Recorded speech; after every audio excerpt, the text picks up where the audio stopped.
Welcome. You have entered the realm of 1111 Talk Radio. Your host is Simran. It's time to discover your own language with the universe. Empower yourself, broaden your mind, open your heart, and discover who you are. Now, here's your host, Simran. Welcome. It is a delight to be with you again this week, and I want you to sit back and relax as we engage in a deep and rich conversation today, one that is common for all of us. I know at a very young age 4, I distinctly remember, I began the question and the prompt of trying to reconcile fear and love. I had had a specific incident that took place, and I'd had 2 very palpable experiences. One that was completely laced with fear, encountering it as an energy on the outside of me and feeling that soak within my body. And then I had an alternate experience of love. Again, I encountered that outside my body and felt that soak inside. And the rest of my life and the experiences that followed were to really reconcile these very seemingly opposites. And what I've come to know is we could kind of equate love and fear to victimhood, victimization, and freedom and inner authority. There's a fine line between these things, and we are that line. And we must decide which side of the line we really want to live on. We can't have a foot in each world. That's what keeps us in duality. That's what has us riding a fence where we don't know where to go, what to do, and stay in that state of both confusion and conformity. We can see a lot of that in our outside world right now. There are a lot of followers. There are people speaking out of both sides of their mouth, and it seems as if the world is in chaos. But it's only because people have bought more into fear than into love. So do we change the outside world? Do we wipe the mirror? Or do we actually change ourselves? I find that if I have toothpaste on my face, it doesn't do a whole lot of good to wipe the mirror. We must wash our face. And hopefully today's show will be an opportunity to feel that showering come upon you so that you can feel what it is like to be that level of a sacred activist, one that truly understands that we have the power and the presence within to really clear up any and everything in our own world and in the outside world. But it all begins on the inside. My guest today is Atousa Raissyan, founder of Soulstick Healing Sanctuary, and she is a recognized shaman, published author, heart-centered transformational healer, spiritual guide and teacher, digital artist, poet, inspirational speaker, life changer, and host of the podcast, Goodbye Bullshit, Hello Happiness. She is an individual who has recently won 3 awards for the book that we are basing this conversation on, and it's titled Change Yourself, Change the World.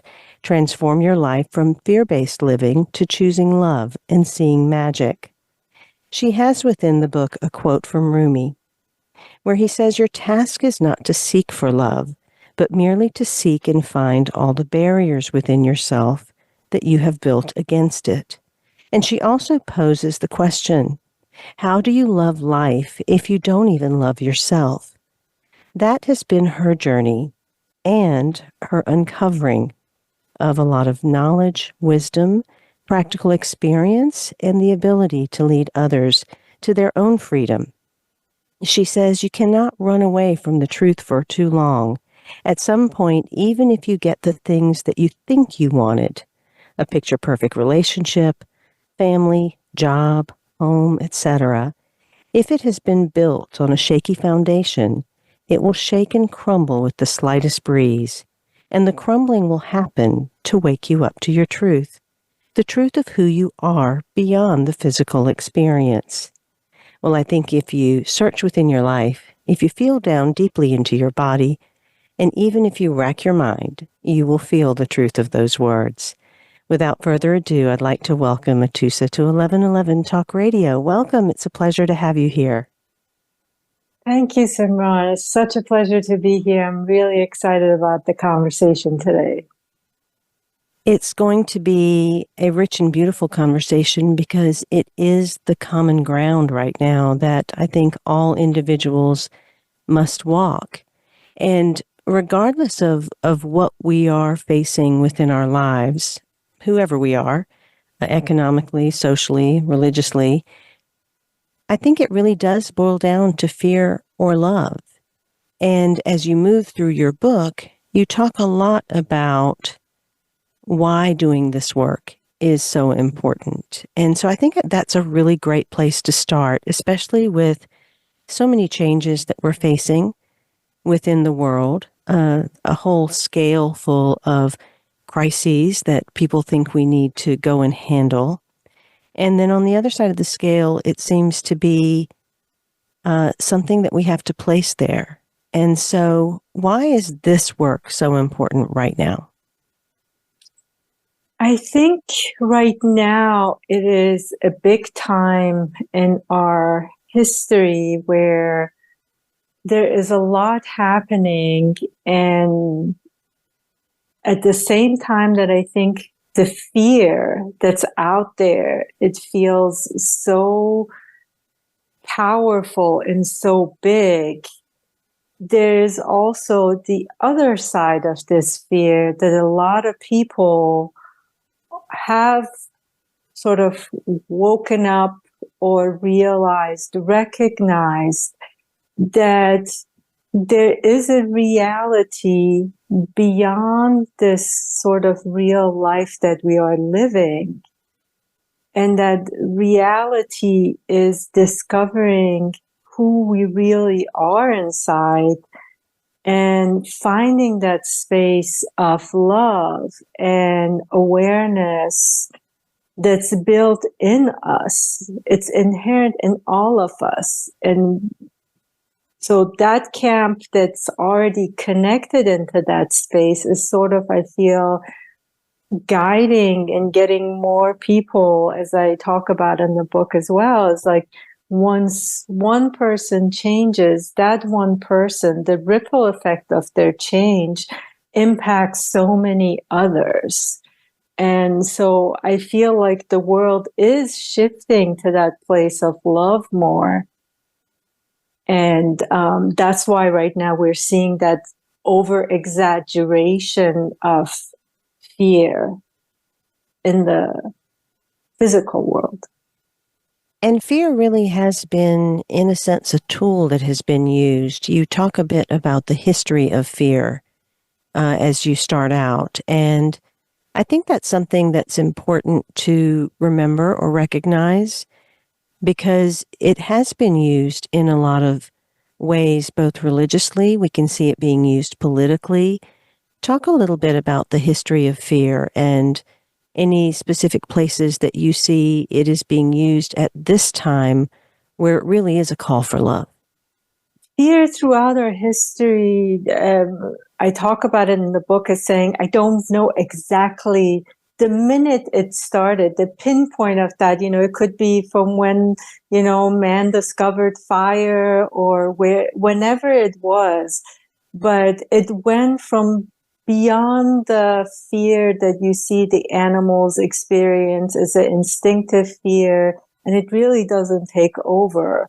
But that instinctive fear at some point switched into humans as much more than fear, that it lasted and it sort of took over our lives, and that need for safety and security from the outside, which I think caused a lot of development of civilizations and wars, because then, everybody wanted more and they wanted safety, free security. So it meant like, okay, we have to have more walls. Now, all these people are part of this tribe. So now we need to work for our food, and, we need to gather all the food for us. And so that separation started.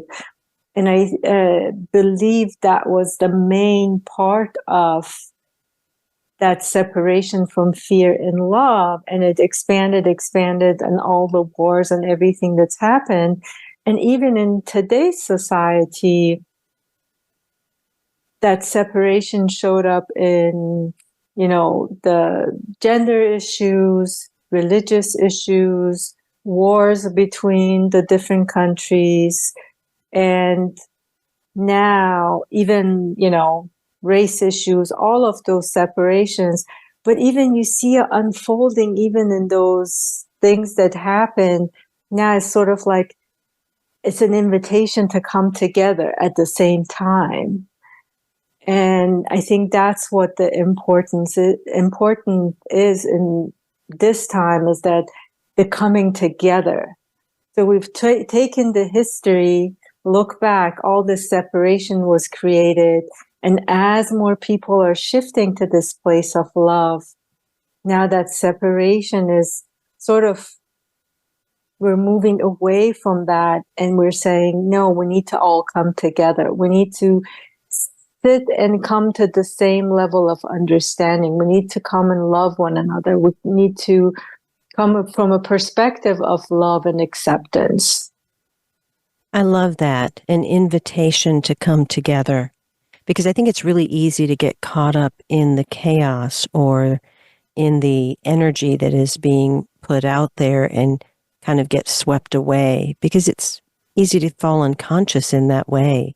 But if we can look at everything, as you said, as an invitation to connect, an invitation to come back together, then all of a sudden it pivots where we're present. And as opposed to being present to the chaos or the negative energy, we become present to the solution. You talk a bit about the body within the book, and it seems like that might be similar. You talk about anxiety and depression and gut issues, thyroid, high cholesterol, blood pressure, diabetes, different skin disorders as being part of our suffering, part of what ends up happening because of what becomes embedded in the body ourselves, or in our psyches. I guess that too is a level of separation. We look at the world, but are we looking at the separations that exist within our body and the symptoms that are erupting from that? Will you speak a little bit more about that aspect of it? Yes, beautiful. So our home, call it our actual home, is our bodies. We are these, call it energy beings, spirits, souls, whatever you want to call it. But there's something that comes into this body that gives it that life force. So this is our home in this physical life. That's our first home that we have. And just like your actual structural home that, you're going to see a leak, you're going to see like, oh, the wood is rotting, I got to fix it. But, your house is giving you cues by physical things that happen. Our bodies is doing the same thing. All those things that we're putting inside, all the fear-based emotions that we're holding on inside, is causing the body to react. And those symptoms come about in different ways. Again, all those things that you mentioned. So even our body's inviting us to, hey, can you come back in here?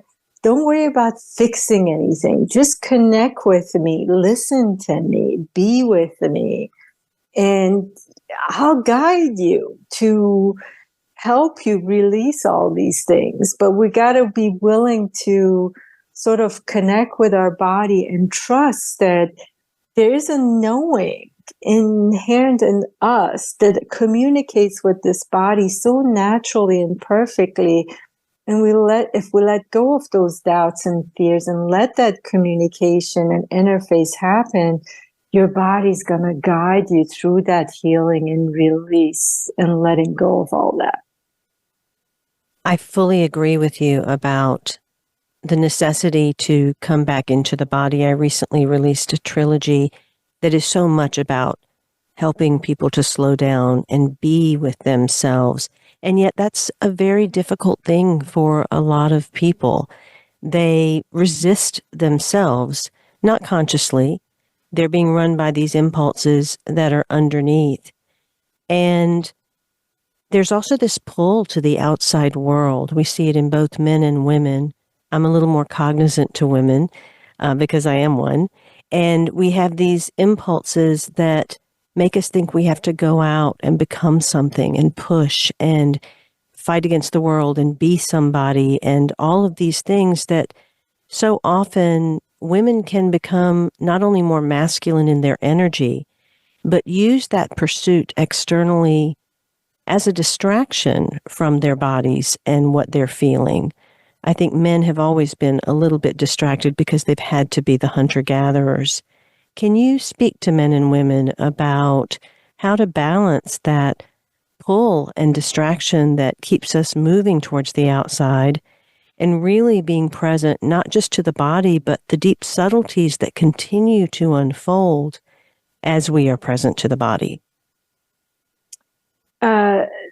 One of the first things, I like how you separated masculine, feminine. So our bodies, no matter what gender we're born into, we hold both masculine and feminine energy. And within ourselves, once we find a place to balance that, again, no matter what gender you are, if you can balance those sides in you, then you create that harmony much better. And yes, as we come into the physical world, we start to forget and everything becomes outside. Like, how can I get love from the outside? How can I be accepted? How can I live? How can I? And it becomes this thing that, is always having to get something, learn something in order to be accepted and loved and approved from the outside. Now, if we switch that and say, just for a while, we're not going to worry about the outside. Let that fear be. Now come back inside the body, come back to you. And how can I get to a place that I find acceptance for who I am in this exact moment? How can I start loving myself just as I am in this moment? Recognizing that everything here right now is for my benefit. And all I need to do is to accept and love and approve of myself just as I am.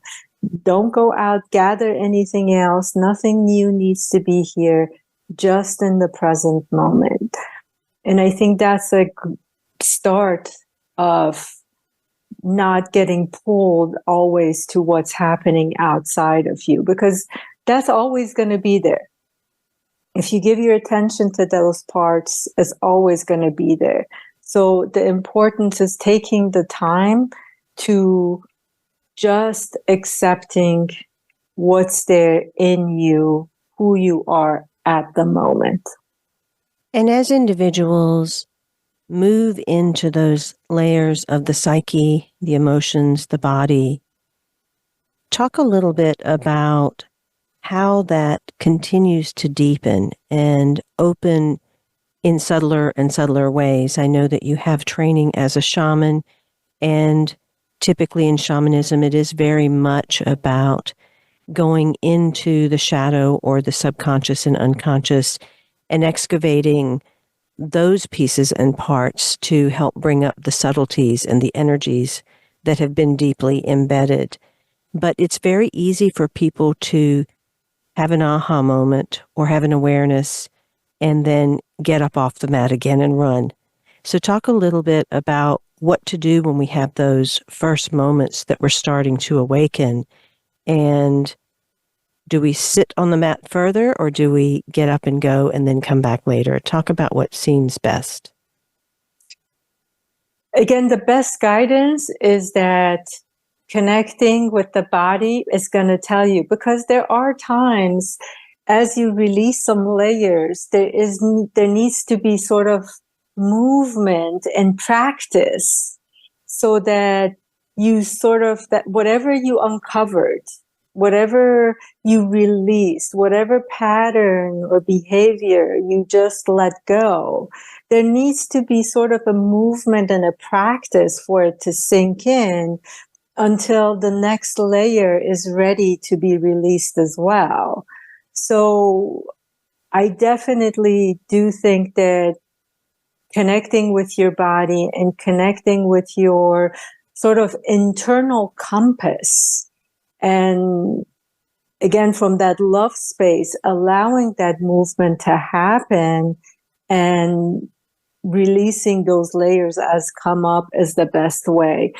And the shadow part, sitting with the shadow, I think that's what gets most people scared, and the discomfort of being able to sit there and see everything, go into those hurts, go into those parts that maybe it's not even a trauma that happened, but sort of what you view as your own ugliness or your own baggage that you don't want anybody to find out. Sitting with everything and seeing it and truly looking at it from a place of love, that there is a purpose for all of that. It had a purpose in your life, and to bring it out, sort of bring it into light, into sunlight, and let it sort of soak in the light, and it's going to dissipate, it's going to disappear. And that's again when we start to move again and see, practice and see, oh, okay, now I know it's not there anymore. Okay, I'm ready for the next round. Let's go sit in the shadows and see what else we can find to bring up and let go. I think you're correct. I think that when people might view the shadow or contemplate deepening into themselves to touch the shadow, there may be this fear of the dark and of the unknown of what that looks like. But the shadow can also be simply being able to tap into certain beliefs like life is hard, or money's never around, or things like that. Talk about some of the subtle statements that a person might have that they would uncover in the shadow. And then perhaps also a couple of examples of what a really deep encounter of the shadow might look like, or words might be. The first thing I would say is pick the sort of frequencies that we have built, those rules and the energy of the words that you're using. So good, bad, right, wrong, just, unjust, all of those things, we weigh them differently.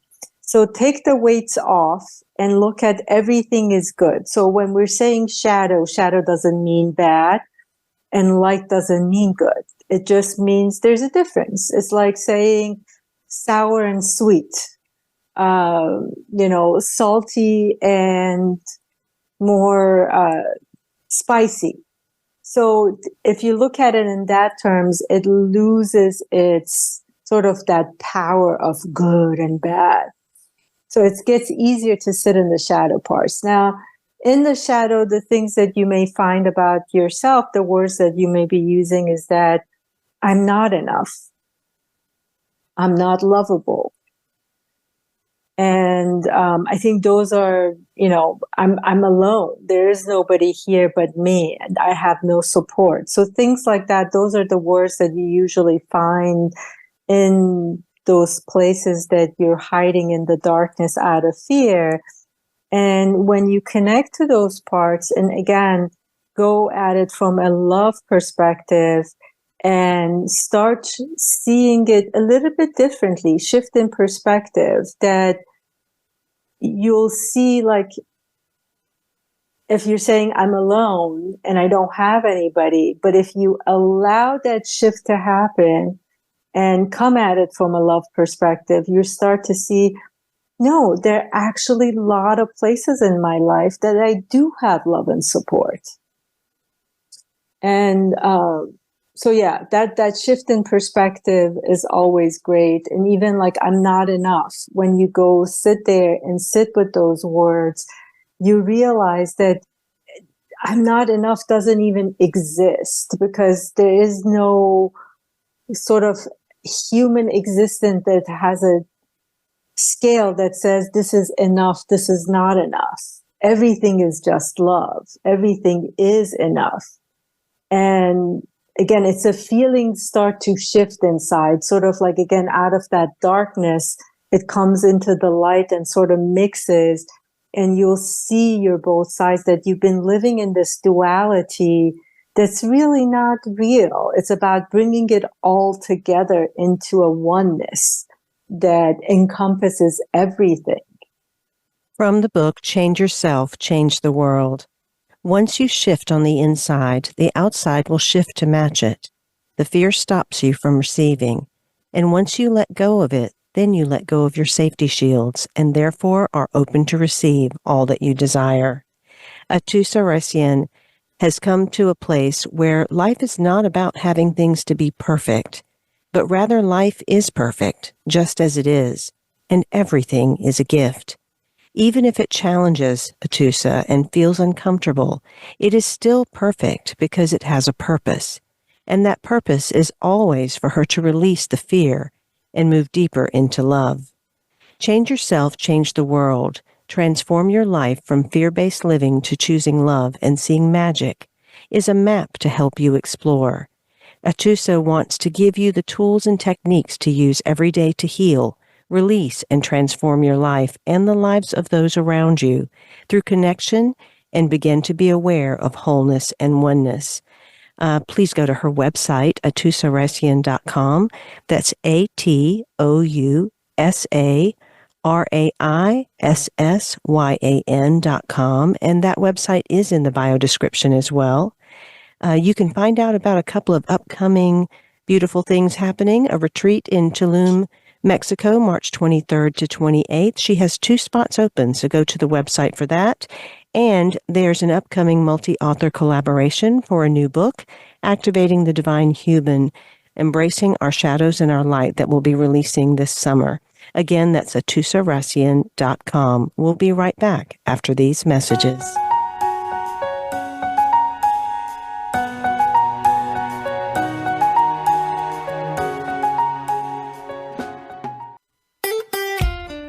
Follow Voice America at Facebook.com/Voice America for juicy updates from your favorite radio shows and podcasts. Have you seen 1111? Do you wonder why certain numbers keep showing up in your life? 11, 111, 22, 33, 444. People all over the world are seeing 1111 and learning the language of universal communication. Subscribe to 1111 Magazine today. www.1111mag.com. 1111 Magazine is a bi-monthly print publication that offers a rich, multi-sensory experience. As you engage with experts and topics of consciousness, become enlightened, empowered, and energized, so you live a passionate and authentic life of conscious choices. 1111 Magazine, a daily staple for lifting the mindset, discovering the heart, and stepping into conscious living. 1111 Magazine. Order now at www.1111mag.com. 1111mag.com.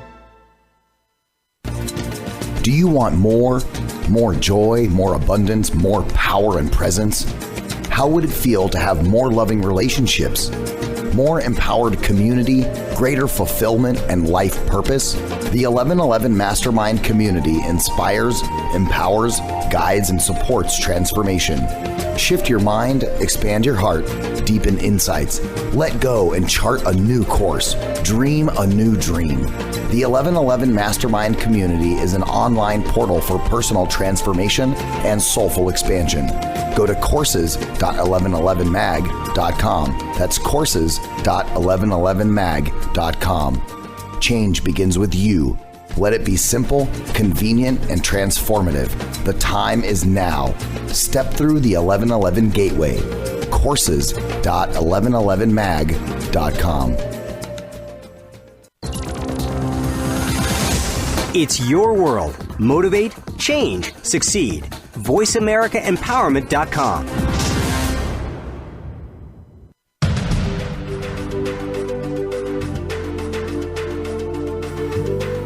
You are listening to 1111 Talk Radio. Simran is an award-winning author, publisher of 1111 Magazine, powerful speaker of wisdom, and a life mentor. Find out more at IamSimran.com. Now, back to 1111 Talk Radio. Before we get back to Atousa Raissyan's beautiful wisdom, I want to announce the release of my latest course. It is called Intuitive Living, the Language of Life According to Signs, Symbols, and Synchronicity. Are you ready to awaken to how life is speaking to you? I want you to know that life exists all around you as an interactive playground. This field of interconnectivity is experience, one that expands connection, communication, and guidance. And throughout your life, there are all manner of prompts and signs that have been with you, whether or not you've been aware. During this grand time on the planet, signs are more and more prevalent. So what might it be like to have a conversation with the universe? Perhaps you've seen numbers repeatedly, 11, 22, 11, 11, 1, 2, 3, 4. Maybe you're encountering certain birds or songs or books. Something is tapping you on the shoulder. Well, if you'd like to connect to greater intuitive living, I invite you to go to learn.iamsimran.com and check out the new intuitive living course. You can go to either website, 1111mag.com or iamsimran.com, and click courses.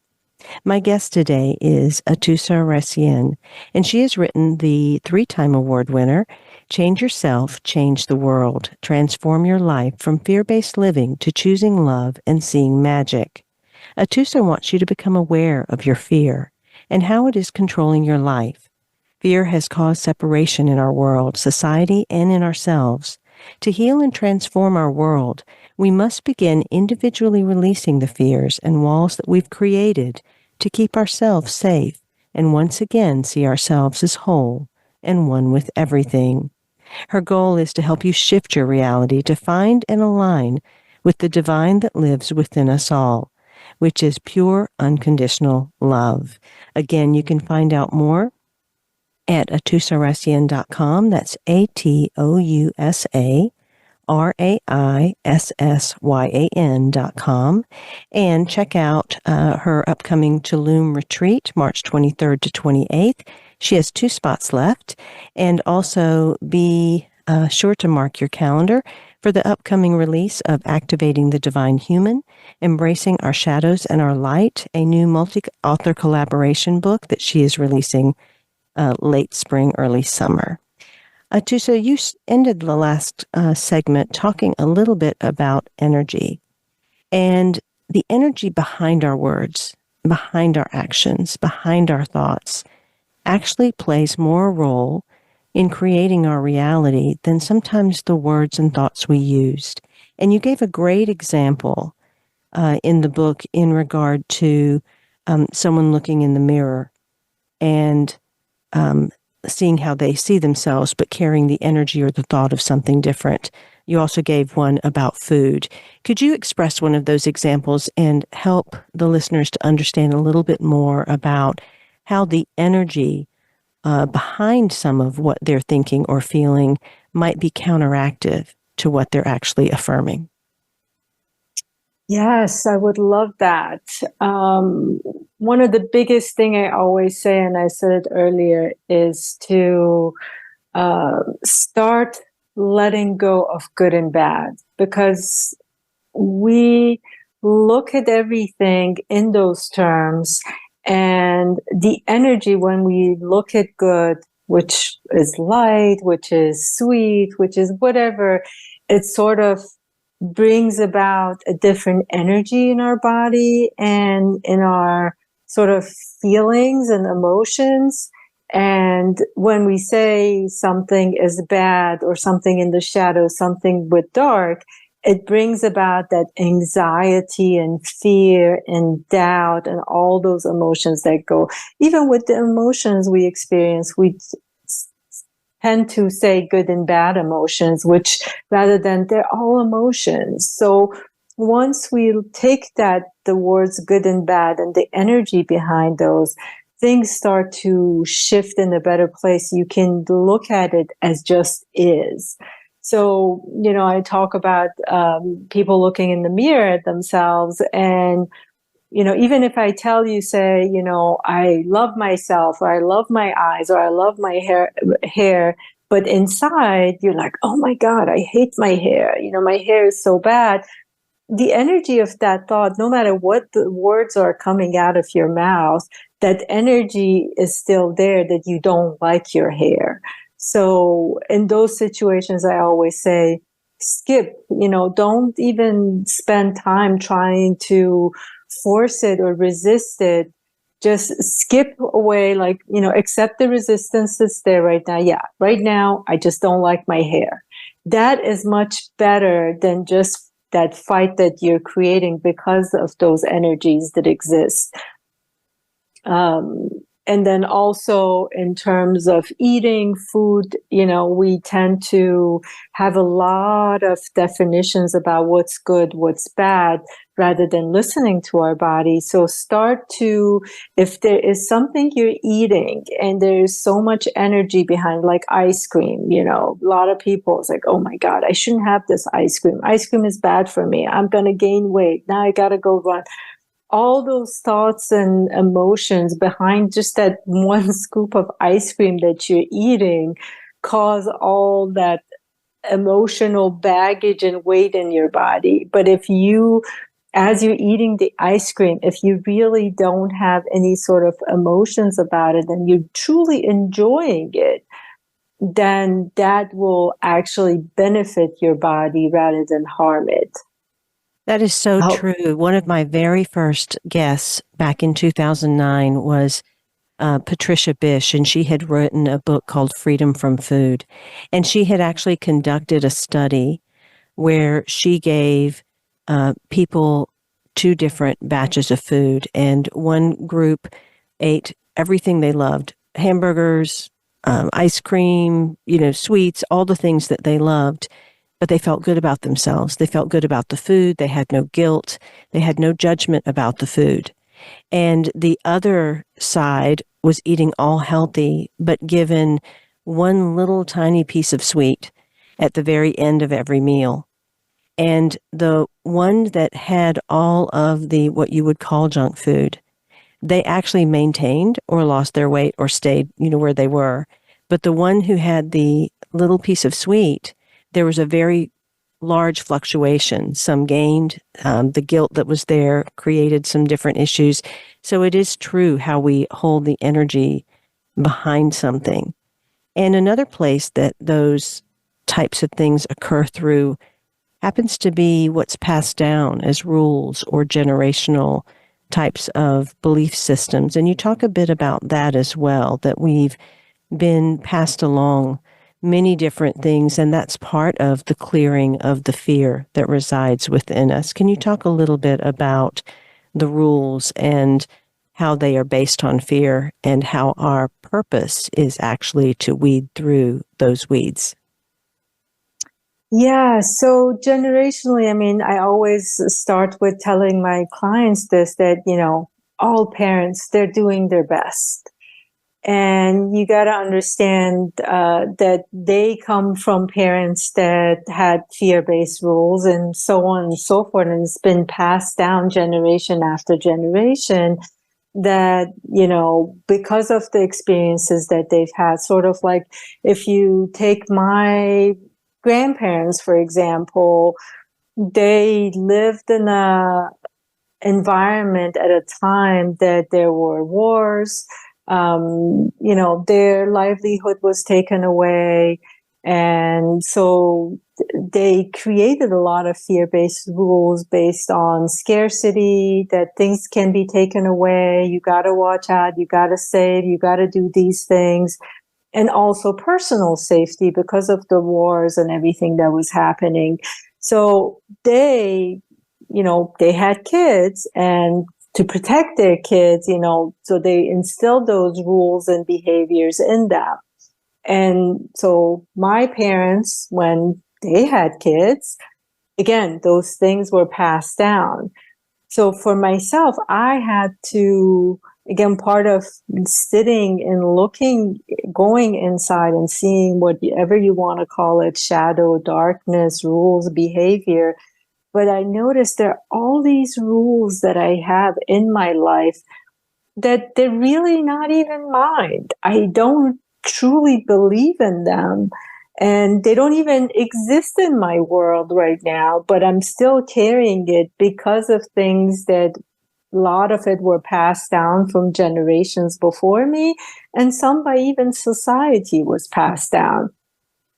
And again, the rules around money, the rules around safety, rules about, how to even live, silly rules of, it could be even like the times that I was taking my shower or how much hot water I use, because growing up, they always told us, you got to save water, you got to save hot water. We don't have hot water for everybody, which was true, in my home.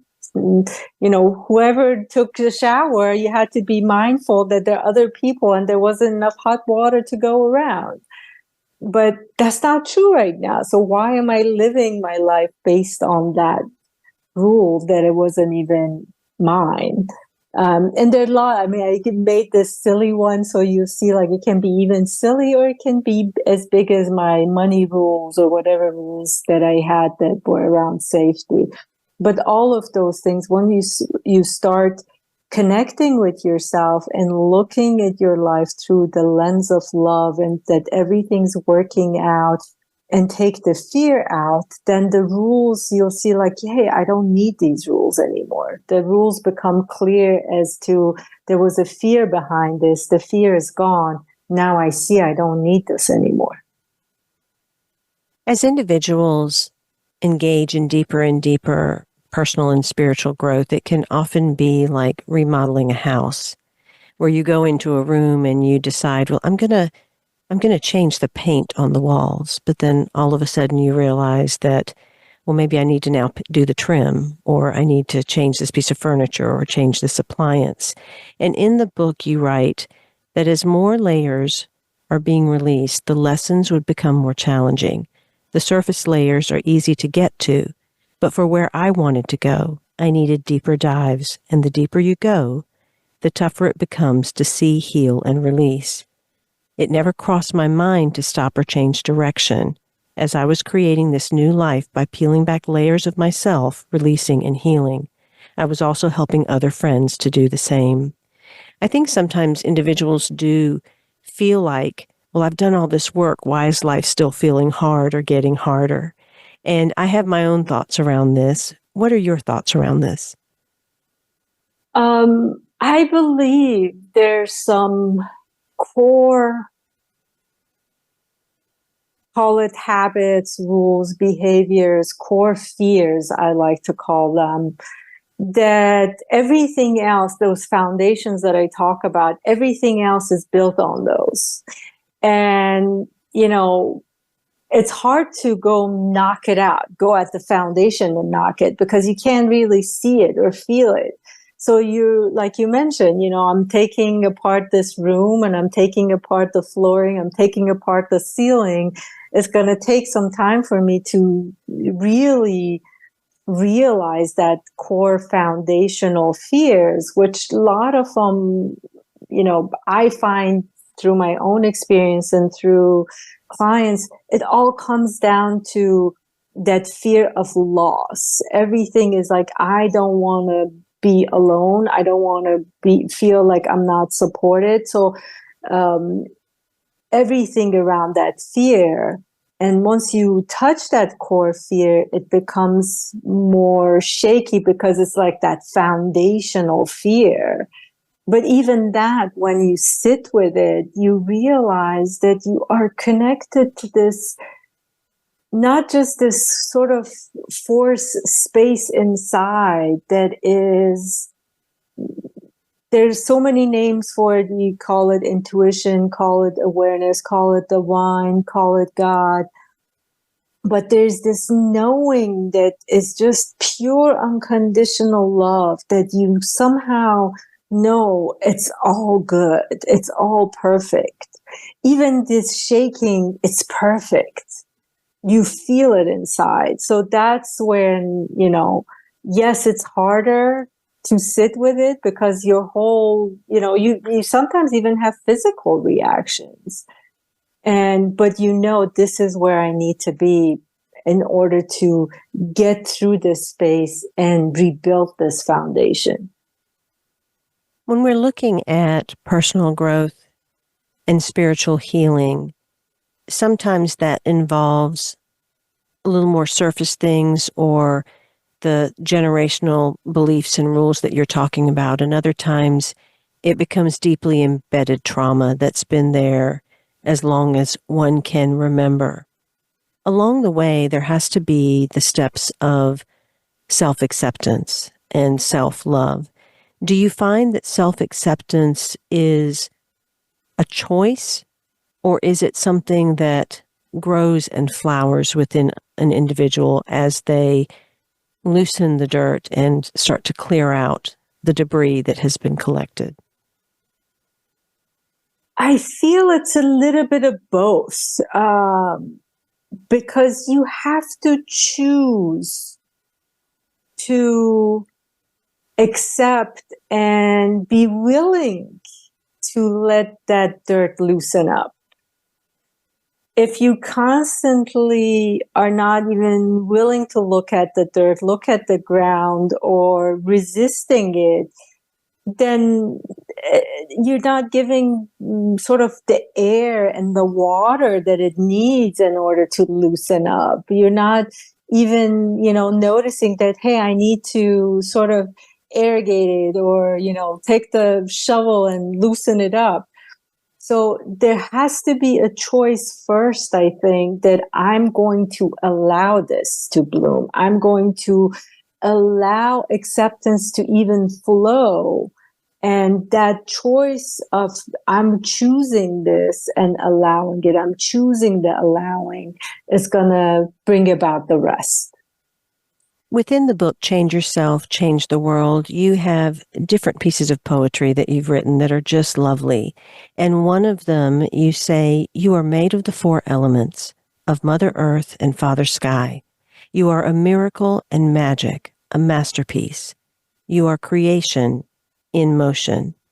When we're talking about the healing aspect of personal growth, how do these elements apply? And with that, when we're talking about moving forward and living in the joy of our creativity, how do we use the elements to that end? The elements, I always, one of the best things I want people to realize is water.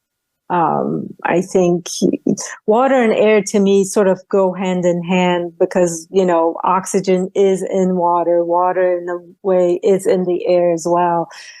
So whichever one of those you want to take, but water, I think it's easier for people because, again, it's something tangible that they can see, feel in their body.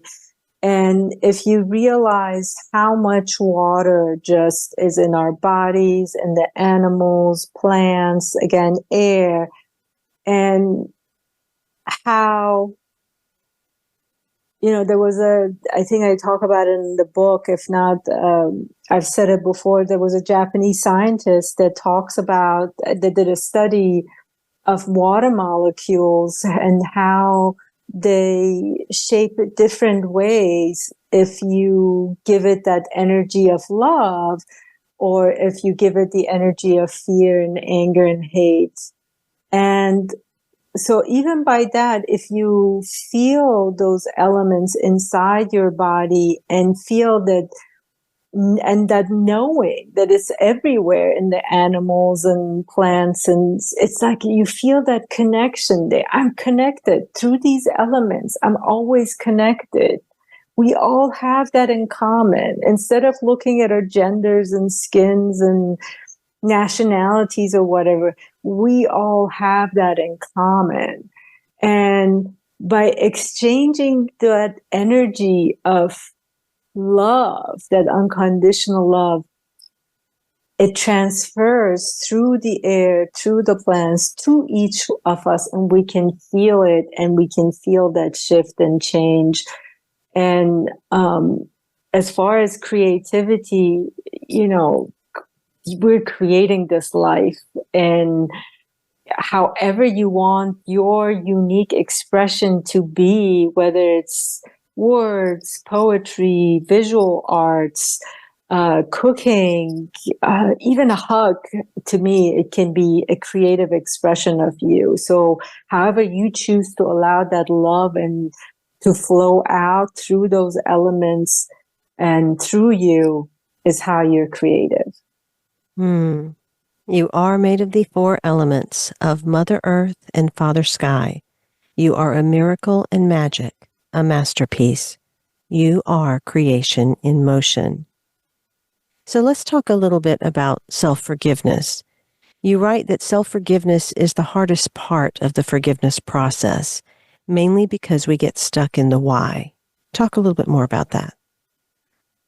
Yeah, forgiveness is funny. People always think about they got to forgive the outside, but when I bring it in, they see it's like, no, I've actually have not forgiven myself for all the things that's happened to me, and that, I've had choices or I didn't choose a certain way. So, self-forgiveness is one of the hardest parts to sit with because of blaming ourselves, blaming what we didn't do. And if we take the time again to look at it from an angle of love, from a lens of love, that in those moments, whatever choices we've made, whatever things we said or did, or choices we didn't make or didn't use our voice, we are different people. We are constantly evolving, and you cannot judge yourself who you were 2 days ago, 1 month ago, 1 year ago, 10 years ago to who you are now. And at that point, whenever you made the choice or not made the choice and did whatever, it was based on certain circumstances, certain mentality and emotions, and that perspective, you did your best. So come at it again, look at it from love, and that you've always doing your best and you're always evolving, and that's going to help you forgive yourself much easier and move forward. We are always surrounded by love, and most time we are not recognizing how much love is flowing to us and around us. All it takes is an openness to connect to your own heart, and in time open it to fully love and receive. The more you move into this recognition and move toward love-based living rather than fear-based living, and open yourself up to trust with the flow of life, the more you move every day about your life with freedom, peace, love, and gratitude. There is a natural gratitude that takes over. It is hard to describe this place, but you understand life, and life becomes beautiful and magical and full of possibilities. Yet you are not attached to achieving, receiving, or doing. Everything is a part of a natural flow and process, and in the moment. This is from Atousa Raissyan's book, the 3-time award winner, Change Yourself, Change the World. Transform your life from fear-based living to choosing love and seeing magic. Definitely check out her website. If you'd like to go to Tulum with her, that's coming up March 23rd to 28th. She has only 2 spots left. Definitely check out the future book that's coming, Activating the Divine Human, Embracing Our Shadows and Our Light. You can follow her on social media or sign up for her newsletter. And her website, again, is atousaraissyan.com. Thank you so much, Atousa, for being on 1111 Talk Radio. Until next week, I am Simran, in love, of love, with love, and as love. Be well.